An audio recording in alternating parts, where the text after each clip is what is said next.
When we talk about electing grace and the topic of God's sovereignty and human responsibility, it's never either or. Mm-hmm. The Bible never presents it as either or. Yeah, it's both and. It's both and. I think of that moment in Acts 12 where it's I believe it's Paul and Barnabas are preaching, and it, first of all they had to preach.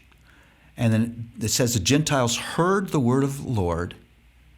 So that had to happen too. They had to hear. And then it says, as many as ordained to eternal life believed. Mm-hmm. So there you have both these operating. That these people who had been chosen by God would have never come to faith if there hadn't been the preaching of the gospel. Yeah. If they hadn't been willing to hear, listen, and consider. So one isn't operating against the other. Mm-hmm. They're operating in this beautiful tandem. And this relationship. Can I take that apart fully for you? No, I can't. Right, yeah.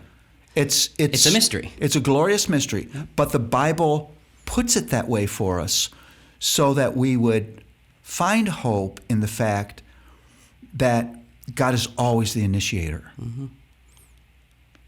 That's a beautiful thing. It's a very beautiful thing. Because we're hopeless without it. And he's still initiated in your life. He's still initiated in my life. Yeah. Still taking us places we haven't chosen to go because he's still committed to his work. And that doesn't mean that we can't grieve certain things, that we can't call sin. We can't if people have been hurt by other people, if people have been injured by other people, that's God grieves that too. He never, as you would say, he never calls a wrong thing right. He never calls sin okay.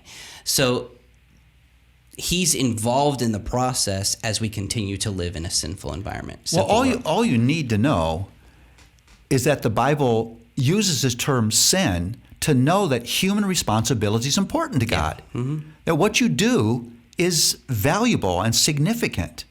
And you wouldn't have the concepts of sin and righteousness, sin and holiness, mm-hmm. if human behavior didn't matter. Mm-hmm. So the doctrine of election never denigrates these things we're now talking about. Yep. In fact, it elevates them. Yep.